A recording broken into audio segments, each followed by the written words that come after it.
Hi students, நம்ம இந்த வீடியோவில் சாய்ஸ் ஃபில்லிங்கில் வந்து எந்த மாதிரியான விஷயங்களை வந்து அவாய்ட் பண்ணணும், எந்த மாதிரியான விஷயங்களை வந்து ஃபாலோ பண்ணணும் அப்படிங்கக்கூடிய சில விஷயங்களை தான் இந்த வீடியோவில் டீட்டெயிலாக பார்க்க போகிறோம். அதுக்கு முன்னாடி நீங்கள் இப்போ ஃபஸ்ட் டைம் நம்மளுடைய சேனல் பார்த்துட்டீங்க அப்படின்னா மறக்காமல் சப்ஸ்கிரைப் பண்ணி பெல் ஐக்கனை கிளிக் பண்ணிக்கோங்க. கூடவே ஒரு லைக்கும் கொடுத்துக்கோங்க.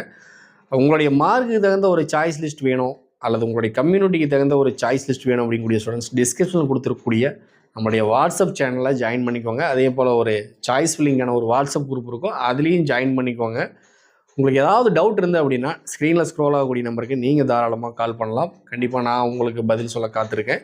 அதே போல் நிறையா கோர்சஸ்க்கு நம்ம நிறையா சாய்ஸ் ஃபில்லிங் லிஸ்ட் வந்து கொடுத்துருக்கோம். அது தேவை அப்படின்னா நீங்கள் ப்ளேலிஸ்ட்டில் எடுத்து பார்த்தீங்க அப்படின்னா தெரிஞ்சுக்க முடியும். ஓகே, நம்ம இப்போ இந்த வீடியோவில் சாய்ஸ் ஃபில்லிங் பண்ணுறது அப்படின்னா எப்படி பண்ணலாம் அப்படிங்கிறது தான் பார்க்க போகிறோம். எப்படி பண்ணக்கூடாது அப்படிங்கிறதையும் பார்க்க போகிறோம். அதாவது வந்து நம்ம இதுக்கு முன்னாடி வீடியோவில் வந்து நம்ம வந்து சாய்ஸ் ஃபில்லிங் பண்ணுறதுக்கான ஒரு ஃபார்முலா அப்படின்னு சொல்லி ஒரு 3 டிப்ஸை வந்து சொல்லியிருப்போம். இப்படி தான் வந்து காலேஜஸை சூஸ் பண்ணணும் அப்படின்னு சொல்லியிருப்போம். இந்த வீடியோவில் வந்து பார்த்தீங்க அப்படின்னா இது அதையும் தாண்டி சில பேர் வந்து பார்த்தீங்க அப்படின்னா அவங்களுடைய ட்ரீம் காலேஜோ அல்லது வந்து சேஃப் கட் ஆஃப் சேஃப் சாய்ஸஸோ அல்லது வந்து அவங்களுடைய மேட்சிங் சாய்ஸஸோ இந்த மாதிரியான விஷயங்களை எதையுமே ஃபாலோ பண்ணாமல் சில பேர் வந்து சாய்ஸ் ஃபில்லிங் அப்படின்னு ஒன்று பண்ணுவாங்க. ஸோ அவங்க வந்து என்ன விஷயங்கள் எல்லாம் அவாய்ட் பண்ணணும் அப்படிங்கிறது தான் பார்க்க போகிறோம். அதாவது வந்து பார்த்தீங்க அப்படின்னா நீங்கள் நிறையா யூடியூபர் சொல்லுவாங்க சாய்ஸ் ஃபில்லிங் அப்படிங்கிறது அன்லிமிட்டெட் அப்படின்னு சொல்லுவாங்க. அதனால் நீங்கள் வந்து நிறையா வந்து சாய்ஸ் ஃபில்லிங் எல்லாம் போடுவீங்க. கிட்டத்தட்ட 200 சாய்ஸ்லேருந்து 300 சாய்ஸ். அது வந்து பார்த்தீங்க அப்படின்னா எனக்கு தெரிஞ்ச ஒரு ஸ்டூடெண்ட் வந்து 400-450 சாய்ஸ் வரைக்குமே போட்டு அதை வந்து சார் இதில் எனக்கு எந்த காலேஜ் கிடைக்கும் அப்படின்னு பார்த்து சொல்லுங்கள் அப்படின்ட்டு லாஸ்ட் இயரில் ஒரு ஸ்டூடெண்ட் எல்லாம் பண்ணியிருந்தார். பட் அவரோட சாய்ஸ் ஃபில்லிங் எல்லாம் பார்க்கும்பொழுது பார்த்தீங்கன்னா ஒரு நல்ல மார்க் வச்சுருந்தார். ஆனால் அவருடைய முதல் சாய்ஸே லாக் ஆகிற மாதிரியான ஒரு காலேஜஸையும் வச்சுருந்தார். ஸோ இந்த மாதிரியான விஷயங்களெல்லாம் நம்ம அவாய்ட் பண்ணணும்.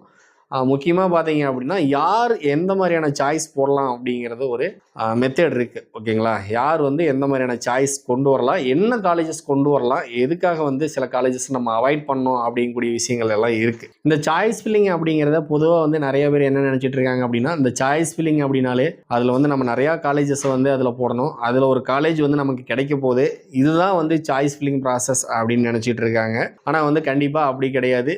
சாய்ஸ் ஃபில்லிங் அப்படிங்கிறத நீங்கள் ஒரு நிமிஷம் யோசித்து பார்த்தீங்க அப்படின்னாலே உங்களுக்கு புரியும். சாய்ஸ் ஃபில்லிங் அப்படிங்கிறது உங்களுடைய விருப்ப தேர்வு.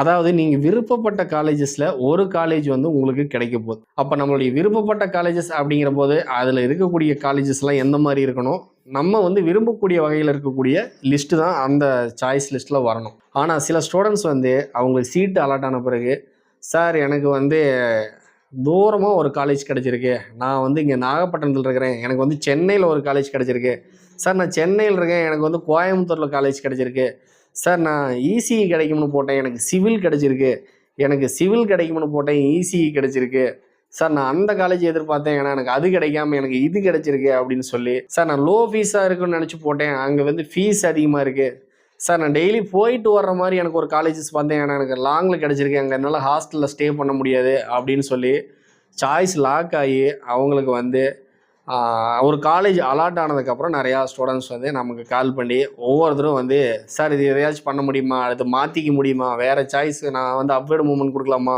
இல்லை நான் அடுத்து என்ன பண்ணணும் அப்படிங்கிற மாதிரி நிறைய பேர் வந்து புலம்பி தள்ளியிருக்காங்க.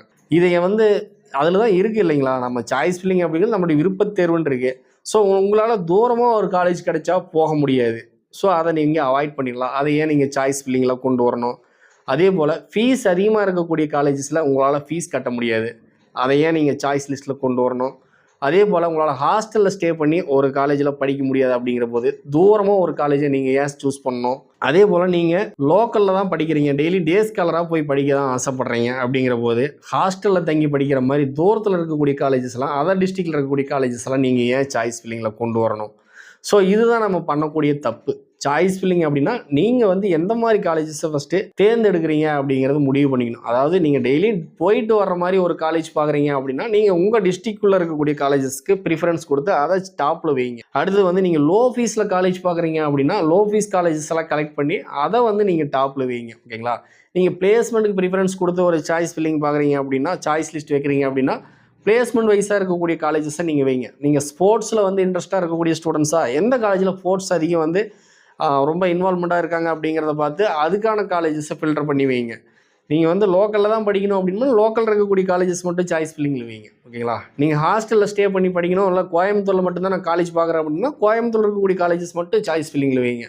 இல்லை சென்னையில் இருக்கக்கூடிய காலேஜ் தான் பார்க்குறேன் அப்படின்னா சென்னையில் இருக்கக்கூடிய காலேஜஸ் மட்டும் வைங்க. அதே போல் நான் சிஎஸ் மட்டும்தான் பார்க்குறேன், எனக்கு வந்து சிவில் கிடச்சிருக்குது, எனக்கு இசிஇ கிடச்சிருக்குது, நான் டாப் காலேஜ்னு வச்சேன், எனக்கு அந்த காலேஜில் எனக்கு சிவில் கிடச்சிருச்சு, இப்போ நான் வந்து எனக்கு சிஎஸ் தான் வேணும், எனக்கு சிவில் வேணாம் அப்படிங்கிற மாதிரி இருந்தால் அப்படின்னா நீங்கள் சிவிலை அவாய்ட் பண்ணிவிட்டு சிஎஸ்ஸை மட்டும்தான் வைக்கணும். சிவில் வேணும்னா சிவில் தான் வைக்கணும். ஓகேங்களா? இசிஇ வேணும்னா இசி தான் வைக்கணும். உங்களுடைய தேவை என்ன, உங்களுடைய ஆசை என்ன அப்படிங்கிறத ஃபஸ்ட்டு நீங்கள் ஃபைனலைஸ் பண்ணி அதை மட்டும்தான் சாய்ஸ் ஃபில்லிங்கில் கொண்டு வரணும். தேவையில்லாத சாய்ஸஸ் எல்லாம் எவ்வளோ வேணாலும் அன்லிமிட்டடாக வைக்கலாம் அப்படின்னா ஒரு வேளை சேஃபாக கிடைக்காம போயிட்டால் என்ன பண்ணுறது அப்படின்னு தான் வைக்கிறீங்க. ஆனால் அதே கிடச்சிது அப்படின்னா அதுக்கப்புறம் நீங்கள் ஃபீல் பண்ணுறீங்க. இதெல்லாம் நீங்கள் அவாய்ட் பண்ணணும் அப்படின்னா உங்களுடைய தேவை என்ன, ஓகேங்களா? நீங்கள் எங்கே படிக்கணும்னு ஆசைப்பட்றீங்க? ஃபீஸ் அதிகமாக கட்டி படிக்கணும்னு நினைக்கிறீங்களா, இல்லை லோ ஃபீஸில் படிக்கிறீங்களா, பிளேஸ்மெண்ட்காக படிக்கிறீங்களா, என்ன அப்படிங்கிறத வந்து நீங்கள் ஃபஸ்ட்டு வந்து ஒரு முடிவு பண்ணிவிட்டு அதுக்கப்புறம் தான் உங்களுக்கு தகுந்த காலேஜஸை ஃபில்டர் பண்ணி எடுக்கணும். அதுக்கப்புறம் தான் நீங்கள் மார்க் சில பேர் வந்து 170 கட் ஆஃப் வச்சுருப்பாங்க, 180 கட் ஆஃப் வச்சுருப்பாங்க. ஏன் ஃபஸ்ட் ரவுண்டில் வரக்கூடிய ஸ்டூடெண்ட்டாக கூட இருக்கலாம், ஓகேங்களா? ஆனால் அவனை வந்து வெளியில் அனுப்ப மாட்டாங்க. பையன் வெளியில் போய் படிக்க வைக்க விருப்பம் இல்லை, பொண்ணை எங்களால் வெளியில் அனுப்ப முடியாது, ஹாஸ்டலில் தங்கி படிக்க வைக்க முடியாது, சாப்பாடு ஒத்துக்காது, அங்கே வெளியில் வந்து அவங்க செட் ஆகாது அப்படின்லாம் நிறையா பேரண்ட்ஸ் சொல்லுவாங்க. ஸோ அவங்க வந்து என்ன பண்ணுவாங்க அப்படின்னா டாப் காலேஜ் பேரை தெரிஞ்சு வச்சுட்டு அந்த காலேஜை வந்து சாய்ஸ் ஃபில்லிங்கில் போட்டுருவாங்க. ஆனால் கிடைச்சதுக்கப்புறம் அங்கே போகவும் முடியாமல் இங்கேயும் படிக்க முடியாமல் கடைசியாக ஃபைனலாக ஏதோ ஒரு காலேஜில் போய் மேனேஜ்மெண்ட்டில் சீட் வாங்குவாங்க. அவனுக்கு ஃபஸ்ட் கிராஜுவேட் இருக்கும், 7.5 இருக்கும், எல்லாமே இருக்கும். அது எல்லாத்தையும் அவாய்ட் பண்ணிவிட்டு கடைசியாக வந்து ஒரு மேனேஜ்மெண்ட் கோட்டாவில் போய் படிப்பான். அவனால் நாளைக்கு ஒரு லோன் வாங்க முடியாது, ஒரு ஸ்காலர்ஷிப் கிடைக்காது, மேனேஜ்மெண்ட் கோட்டாக்கு எந்த ஒரு சலுகையுமே கிடைக்காது. சரிங்களா? கவர்மெண்ட் கோட்டாவில் கிடைக்கக்கூடிய சலுகைகள் எதுவுமே கிடைக்காம போயிடும். அதனால் சாய்ஸ் ஃபில்லிங்கில் இவ்வளோ விஷயங்கள் இருக்குது. நீங்கள் வந்து எதை பேஸ் பண்ணி உங்களுடைய சாய்ஸ் லிஸ்ட் இருக்கணும் அப்படின்னு நினைக்கிறீங்களோ அதை பேஸ் பண்ணி காலேஜஸை நீங்கள் ஆர்டர் பண்ணுங்கள். ஓகேங்களா? நீங்கள் வந்து டிஸ்ட்ரிக்ட் வைஸாக வைக்கலாம். உங்கள் ஊரில் தான் படிக்கணும் அப்படின்னா டிஸ்ட்ரிக்ட் வைஸாக வைக்கலாம். நீங்கள் வந்து உங்களுக்கு ஃபீஸ் வந்து அதிகம் கட்டி படிக்க முடியாது அப்படின்னா நீங்கள் லோ ஃபீஸில் என்னென்ன காலேஜஸ் இருக்குது அப்படிங்கிறத ஃபில்டர் பண்ணி வைக்கலாம். ஓகேங்களா? உங்களால் அட்டானமஸ் போக முடியாது, நான் அட்டானமஸ் தான் போக முடியும் அப்படின்னா நீங்கள் நான் அட்டானமஸ் செலக்ட் பண்ணி வைக்கலாம். சார் எனக்கு அட்டானமஸ் காலேஜ் கிடைச்சா பரவாயில்ல, இங்கே நான் அட்டானமஸ் காலேஜ் கிடைச்சிருக்குங்க சார் அப்படிங்கிற மாதிரி இருந்தால் நீங்கள் அட்டானமஸ் காலேஜஸ் மட்டும் சூஸ் பண்ணி வைக்கலாம். ஓகேங்களா? அதே போல் வந்து ஹாஸ்டலில் தான் நான் படிக்க போகிறேன் அப்படின்னா கோயம்புத்தூர் தான் போகணும் அப்படின்னா கோயம்புத்தூர் வைக்கலாம், சென்னை தான் போகணும் அப்படின்னா சென்னை மட்டும் வைக்கலாம். ஸோ இந்த மாதிரியெல்லாம் பண்ணாமல் நீங்கள் அதை மாற்றி போட்டு உங்களுடைய விருப்பத்துக்கு எதிராக ஒரு காலேஜ் கிடைக்கும் பொழுது அப்போ புலம்பி ஒரு யூஸும் கிடையாது. ஸோ இந்த மாதிரி சாய்ஸ் ஃபில்லிங் பண்ணும்பொழுது நீங்கள் இதை வந்து ஃபைனலாக வந்து கவனிக்கணும். ஓகேங்களா? எதுக்கு நீங்கள் ப்ரியாரிட்டி கொடுக்குறீங்க அப்படிங்கிறத முடிவு பண்ணி அதன் பிரகாரம் தான் நீங்கள் சாய்ஸ் ஃபில்லிங்கை ஆர்டர் பண்ணணும். ஸோ சாய்ஸ் ஃபில்லிங்குள்ளே முதல்ல உங்களுக்கு விருப்பம் இல்லாத எந்த ஒரு விஷயத்தையுமே, எந்த ஒரு காலேஜையுமே, எந்த ஒரு சாய்ஸையுமே உள்ளே கொண்டு வரவே கூடாது. நீங்கள் வந்து உங்களுக்கு அந்த காலேஜ் விருப்பம் இல்லை அப்படின்னா அதை அப்படியே அவாய்ட் பண்ணிடலாம். அதே போல் இந்த கோர்ஸ் விருப்பம் இல்லை அப்படின்னா நீங்கள் அவாய்ட் பண்ணிடலாம். உங்களுக்கு சிஎஸ் தான் ப்ரிஃபரன்ஸ் அப்படின்னா நீங்கள் சிஎஸ் மட்டும் போடுங்க. அதில் நீங்கள் இசிஇ கொண்டாடுறது, ட்ரிபிள்இ கொண்டாடுறது, இதையெல்லாம் அவாய்ட் பண்ணிக்கோங்க. ஸோ இந்த மாதிரியான விஷயங்கள்லாம் கவனித்து உங்களுடைய சாய்ஸ் லிஸ்ட்டை பர்ஃபெக்டாக ரெடி பண்ணீங்க அப்படின்னா தான் உங்களுடைய சாய்ஸ் ஃபில்லிங் வந்து உங்கள் சாய்ஸில் காலேஜ் கிடைக்கும். இல்லை அப்படின்னா அது பாட்டுக்கு ஏதாவது ஒரு சாய்ஸில் தான் உங்களுக்கு கிடைக்கும், அது உங்கள் சாய்ஸாக இருக்காது. சரிங்களா? ஸோ நீங்கள் விருப்பப்பட்ட காலேஜே உங்களுக்கு கிடைக்கும் அப்படிங்கிறத கெஸ் பண்ண முடியாது. அது எப்படி வேணாலும் கிடைக்கலாம். அங்கே போட்டி எப்படி இருக்கோ அந்த போட்டிக்கு தகுந்த மாதிரி தான் உங்களுக்கு வந்து சீட் அலாட் ஆக போகுது. ஒவ்வொரு காலேஜில் எப்படி போட்டி இருக்குது அப்படிங்கிறது நமக்கு தெரியாது. அது வந்து அந்தந்த நேரங்களில் தான் தெரியும். ஸோ வந்து இதெல்லாம் தெரியாமல் சாய்ஸ் ஃபில்லிங் பண்ணிவிட்டு பின்னாடி வந்து ஃபீல் பண்ணிவிட்டு அப்புறம் அங்கே கிடைச்ச சீட்டை வந்து கேன்சல் பண்ணிக்கிட்டு இங்கே வந்து மறுபடியும் வந்து நீங்கள் ஒரு காலேஜில் வந்து ஜாயின் பண்ணிக்கிட்டு அதே போல் ஃபஸ்ட் ரவுண்ட் இருக்கக்கூடிய ஸ்டூடெண்ட்ஸ் வந்து எனக்கு அது வேண்டாம் நான் 2வது ரவுண்டில் போகிறேன்ட்டு நல்ல ஒரு மார்க் வச்சுருந்துமே அதுக்கான காலேஜ் போக முடியாமல் நீங்கள் வந்து ஒரு Tier 2 Tier 3க்கு வர்றது, இந்த மாதிரியான விஷயங்கள்லாம் இதனால தான் நடக்கிறது. சரிங்களா? இது எல்லாம் நீங்கள் மேக்ஸிமம் வந்து அவாய்ட் பண்ணிக்கணும். உங்களுடைய காலேஜ் உங்களுக்கு எந்த மாதிரியான காலேஜ் வேணும் அப்படிங்கிறத ஃபஸ்ட்டு டிசைட் பண்ணுங்கள். அதுக்கு தகுந்த மாதிரி சாய்ஸ் ஃபில்லிங் பண்ணுங்கள். ஓகேங்களா? எந்த மாதிரி காலேஜ், என்ன கோர்ஸு, எங்கே படிக்க போகிறோம், என்ன ஃபீஸு, இந்த 4 விஷயங்களை முக்கியமாக நீங்கள் கவனிச்சுக்கங்க. இதில் உங்களுக்கு எது ஒத்து வரணும், எது வேணும், எது வேணாம் அப்படிங்கிறத பார்த்துட்டு வேணுங்கிற விஷயத்தை வச்சுக்கிட்டு வேணாங்கிற விஷயத்தை அவாய்ட் பண்ணிங்கனாலே உங்களுக்கு நல்ல காலேஜ் கண்டிப்பாக நீங்கள் எதிர்பார்த்த காலேஜ் கிடைக்கும். ஓகேங்களா?